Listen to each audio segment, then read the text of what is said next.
Everyone has a good story to tell, and you know it is a good story when the person leans in and says, "See, what had happened was," and then tells the story. This podcast provides those opportunities to tell those types of stories in education. The stories will be from the good, the bad, and everything in between.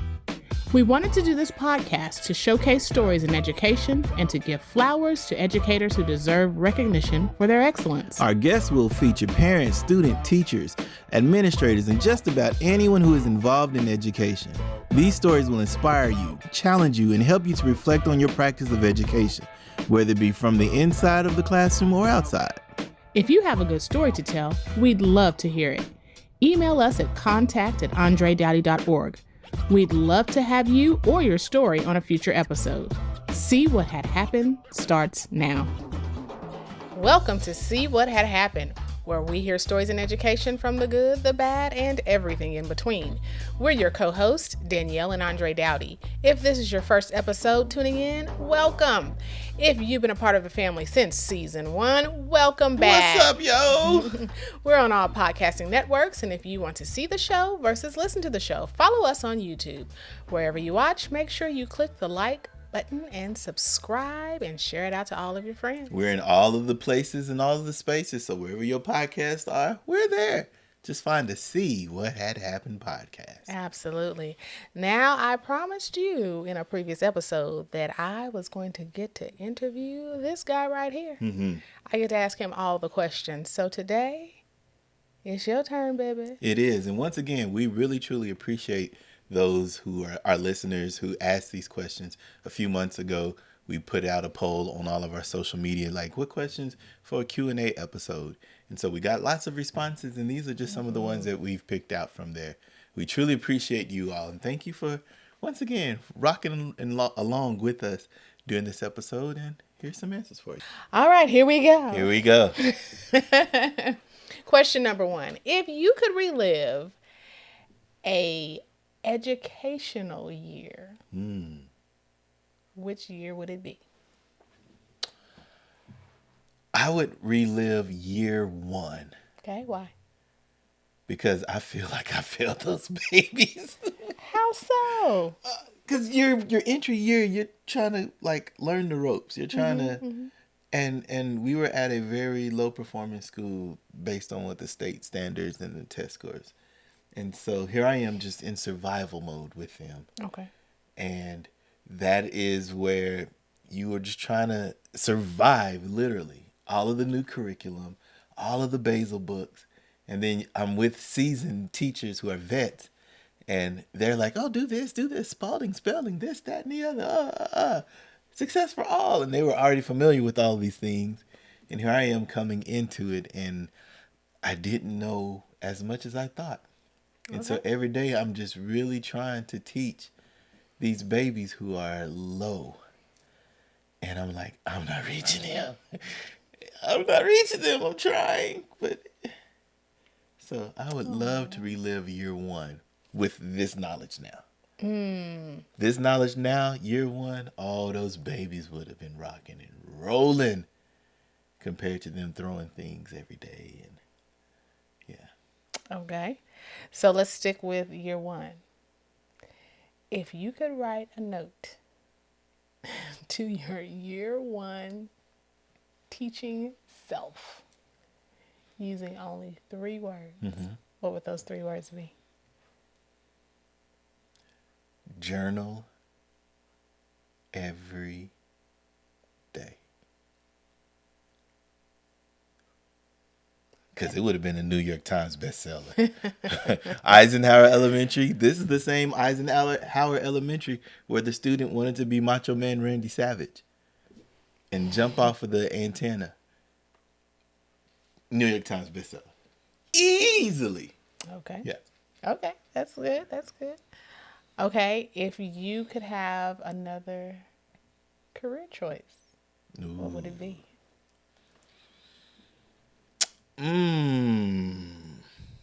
I would be an actor. I could see that. I would be an actor. Why? I really think that I can command a scene an audience in theater, in a play, I really think I can display emotion immediately and convey whatever. Yeah, I would be an actor. Now, back then I would have said musician, but now if I could do a career change, or if there was a Star Spencer School of Advanced Arts, there would have been at least 20 great actors, at least minimum.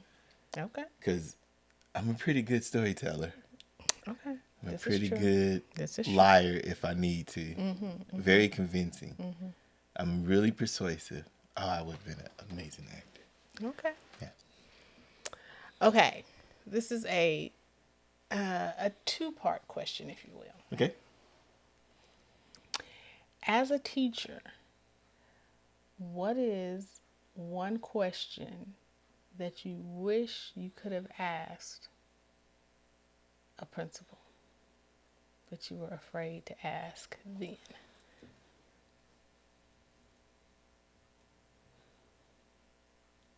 Knowing you probably weren't afraid to ask any questions. Oh, I was. Oh, okay. Oh, yeah, I was.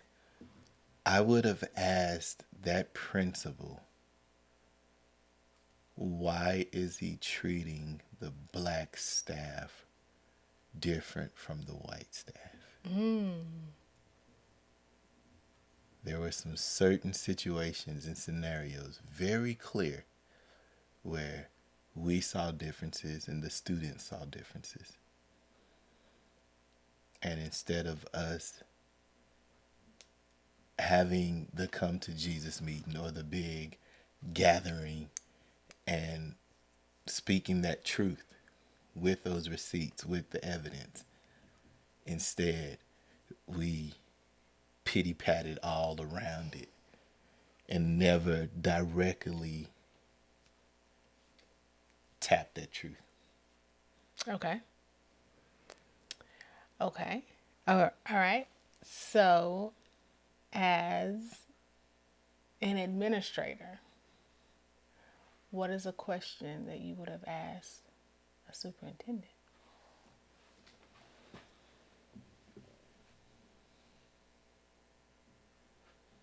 Am I getting fired if I ask? Oh, okay. I would ask that soup, why did he pick this district? Okay. And of course, you would get the canned answer. I love all kids. I'm here for the community. I. Then my follow up to that would be, nothing that you said matches what you are showing. Every answer that you just gave me, all the teacher jargon, edu jargon, word salad. Because it is nothing that you're doing. I would have been more that. Yeah. Interesting. I would have been fired though. We Insubordination. know Yeah. we know this. Yeah. Andre's getting zeros on his evaluation. No raise. They would have squeezed me out. Would have been on the news. Something. Yeah. Okay. All right. If you could live by one mantra, what would your mantra be? You know this answer. I do. What's my mantra? What is the one phrase I You always say a say? lot of stuff, Andre. I end with this phrase. We end with this phrase on this podcast. When one wins, Oh, yeah. we all win. Yeah. That is my mantra. Okay. All right. As a teacher, if you could have an unlimited amount of one school supply, what would that supply be? Physical school supply? Okay. Because I was going to say money. Money is of school supply. No, it's school supply. Supply. An unlimited amount. Oh, that is such a great question. Um,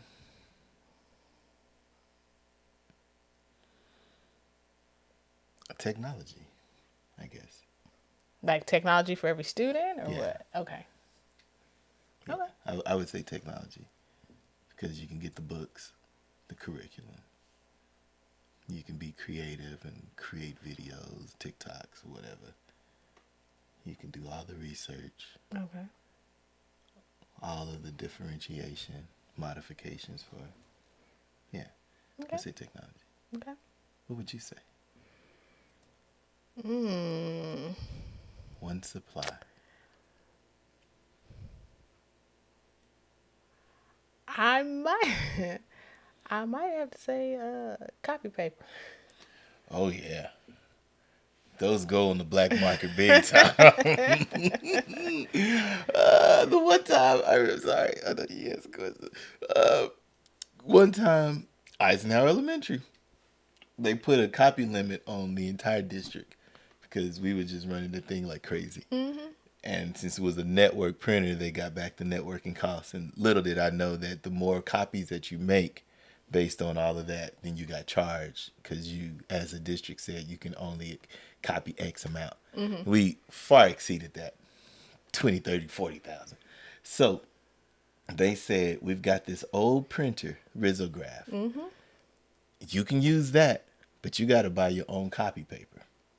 And so I remember one of our arguments. I remember going to Office Depot and getting 2 cases worth. And I remember us arguing about it. And I was like, but I need it, all that good stuff. I put it in the car, right? I put it in my room. I had to literally get like a cloth and put it over it because I knew people would come in and like, where you get this copy paper? It was so bad that anytime we needed to do copies, I would just take an X amount of paper with me from my room all the way to the copy machine. And then I remember several teachers saying, hey, Dowdy, let me go ahead and get some of the copies for a price. And they pulling out their purse. How much? What? Yes, because everybody needed copy paper, but there was no copy paper. Wow. Yeah. And then at the end of the year, everybody had all these extra printers, not printers, extra prints that they could do because they never got to their limit. There's no copy paper. That's why they never got to their limit. So then, of course, all the teachers the next year just went ahead and bought $50, $60 worth of those boxes of reams of paper. But that one time, I could have made a lot of money, but I was nice enough just to give them some paper, Okay.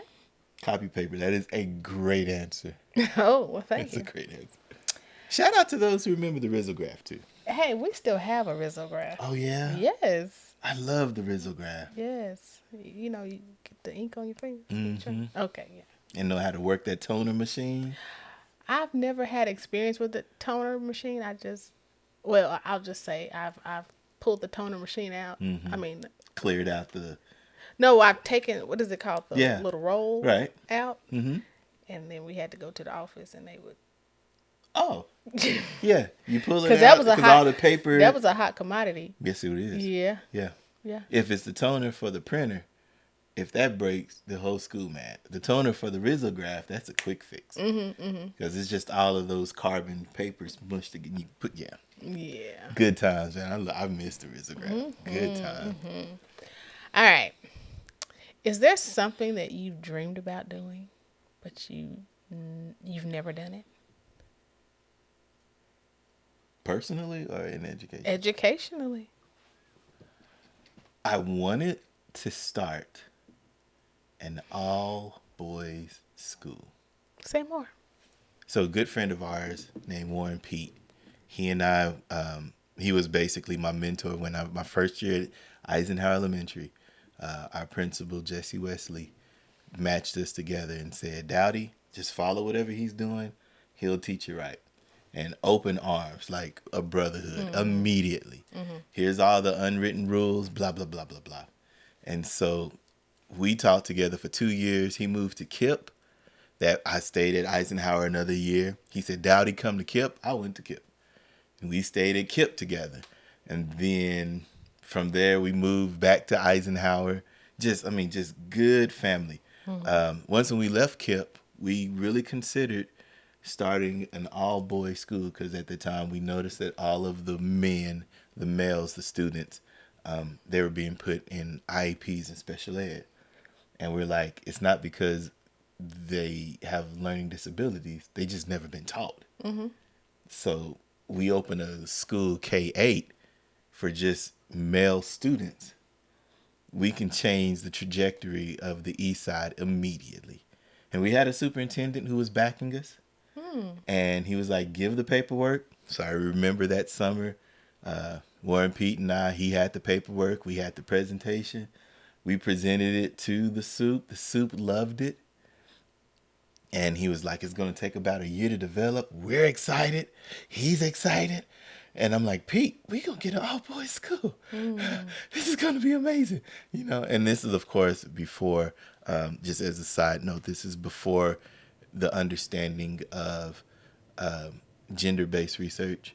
And not all boys identify as boys. Not all girls identify as girls. So we were just thinking, all boys who identify as boys. And so we got excited, ready to go. I remember us finding the school, and we were like, yeah, this school just closed. This is elementary. All right, we'll start kinder first, and then next year we'll add, second, and then we'll just build this model. And 1 month later, the superintendent was under investigation. And then it got really political over him having one drink, and he put it on the receipt. An alcoholic beverage. And it's like, fire him! And once again, it got political. That was just the excuse. And so he said, I don't have to take this. And he fought as long as he could. And then he just finally gave up and said, man, you all don't want this real change. So he left.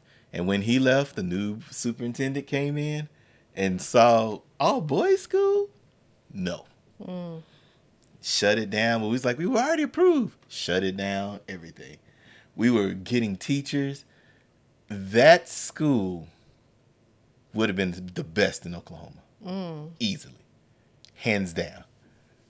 Oh, yeah. So missing out on that opportunity to be a principal. And there were some other opportunities that I had to be a principal, but the fit didn't feel right. Nor was the leverage there. Like, I know that I can be a transformational administrator, but after that school is transformed, I would want to still be at that school. And up until this point, no administrator could guarantee that I would still be at that school after X amount of years. And I said, no, I gotta have it. If it's gonna take me 6 years to fix the school, fix proverbial, fix these bad kids, whatever it may be, raise the test scores. If it's going to take me 6 years to do that, that 7th, 8th, and 9th year, you can't move me to another school to fix and then put somebody else there and they get to reap the benefit. And I could never, so. Okay. Yeah, principal. Thank you for that. Okay. Almost done here, but what is your biggest fear in education?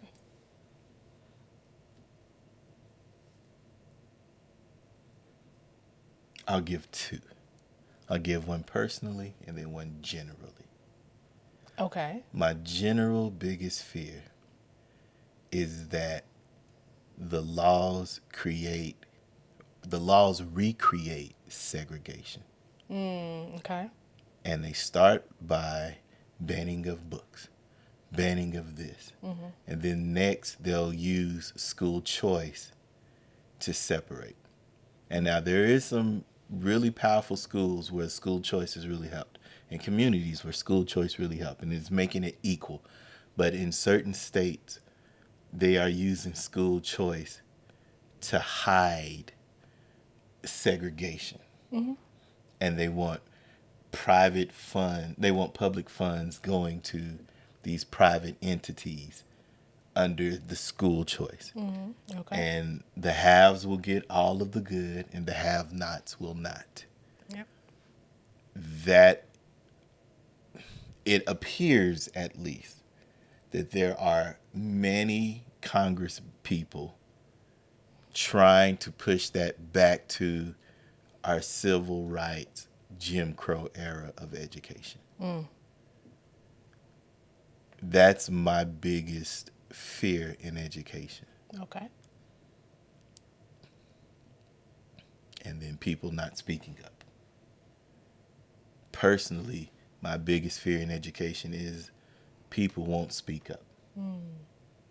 Because some may be too afraid of the retaliation for speaking up. So we're not going to say anything about these banned books because they go to my church or that's my family member or whatever. And then now, with Roe v. Wade, well, we ain't going to say nothing because that's this, that's that, that's the other. And then they'll just continue to do that. And then, well, what happened? How did we get here? No one spoke up. There's a poem that says something about that. They first came for the something and no one said something. Then they came for this and no one said something. Then they came for this and no one said something. And like at the end of the poem, it says, then they came for you and no one else was left to speak up. I can't remember where that poem is. Those who are watching or listening, find it online. It's a really powerful poem. Okay. Yeah. All right. What would you like to see more of in education? What would you like to see more of? Freedom. Okay. I would love to see more of freedom. A lot of our districts realize that we have teachers who are inexperienced. And so they purchase curriculums and create like scopes and sequences and guide maps to say, teach it this way because this way will work. But by doing that, you're putting everybody in one box. And they're saying, if you're going to teach literacy, literacy has to look this way for this many hours.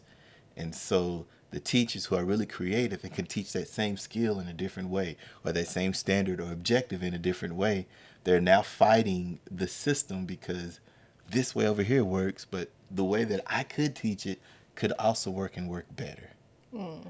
So I would love for our teachers to get back that freedom.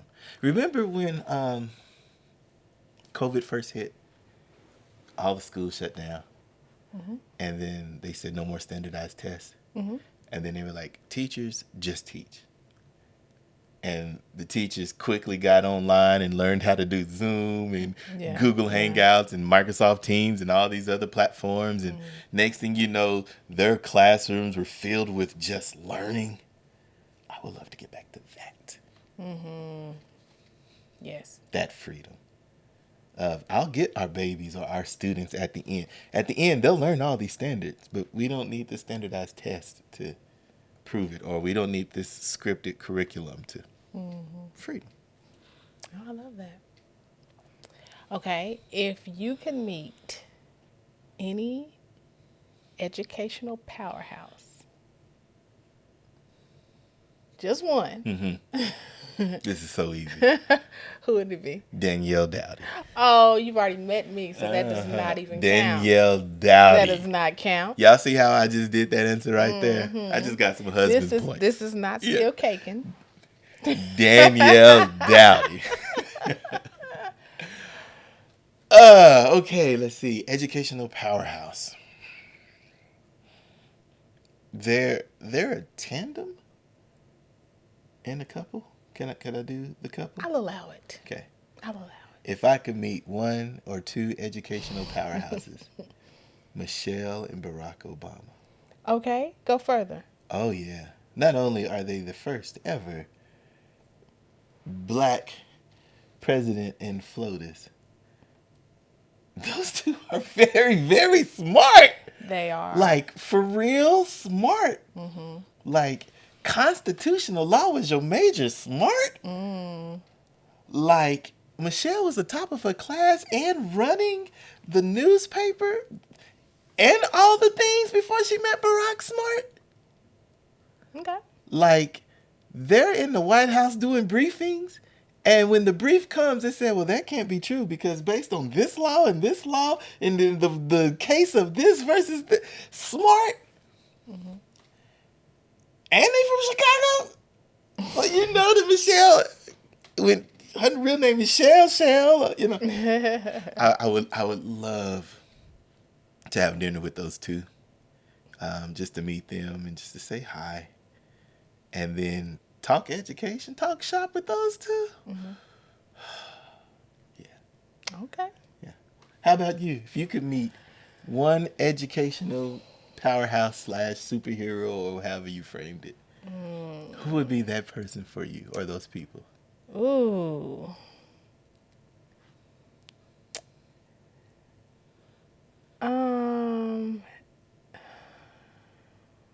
Wow. That's tough. Mm-hmm. Oh man.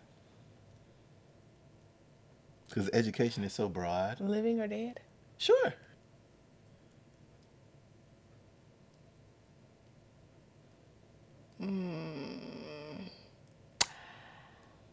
Okay. Go with me here. Okay. I'm gonna say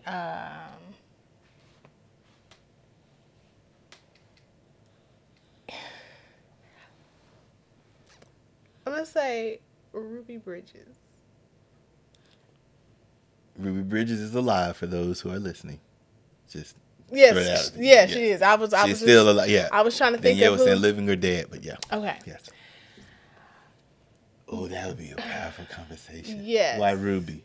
Because I would like to understand, like, I mean, reading it is different, but hearing from her and seeing the emotion as she tells the story of how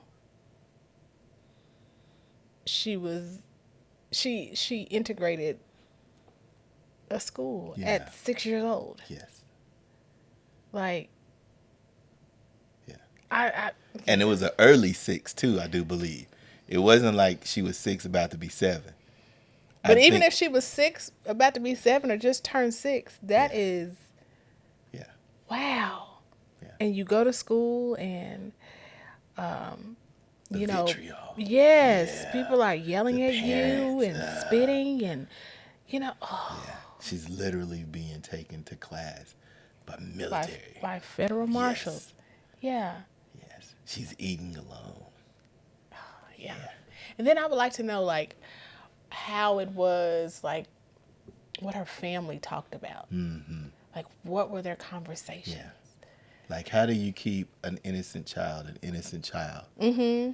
Because she just probably want to play with Barbie dolls and trucks and toys and hopscotch and hula hoop and jump rope. Mm-hmm.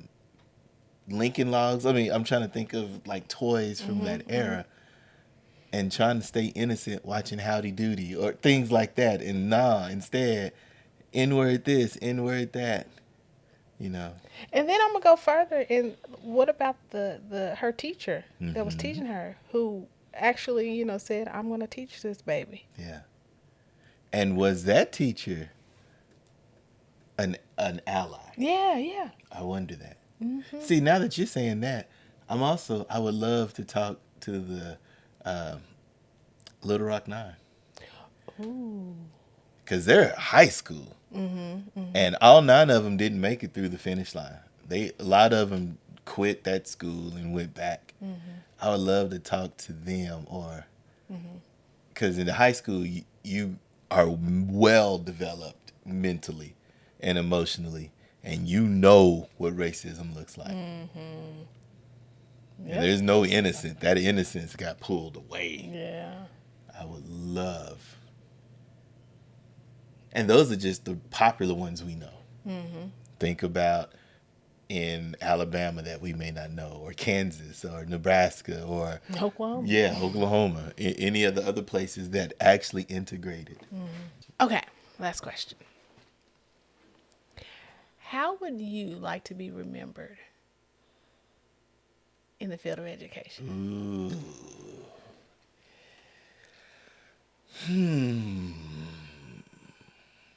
If they said Andre Doughty,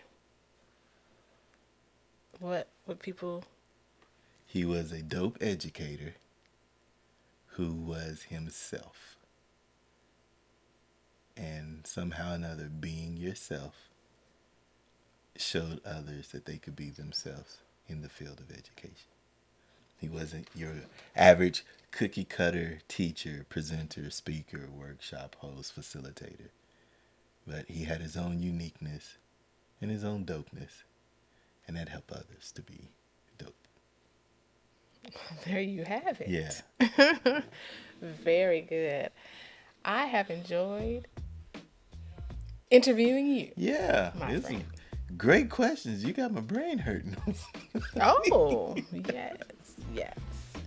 Well, we have reached the end of another episode of See What Had Happened. Mm-hmm. Remember to connect with us on YouTube for previous episodes or where podcasts are located. And hey, don't forget to join us for the next episode of See What Had Happened. Bye. This podcast is a proud member of the Teach Better Podcast Network. Better today, better tomorrow, and the podcast to get you there. You can find out more at teachbetter.com/podcast.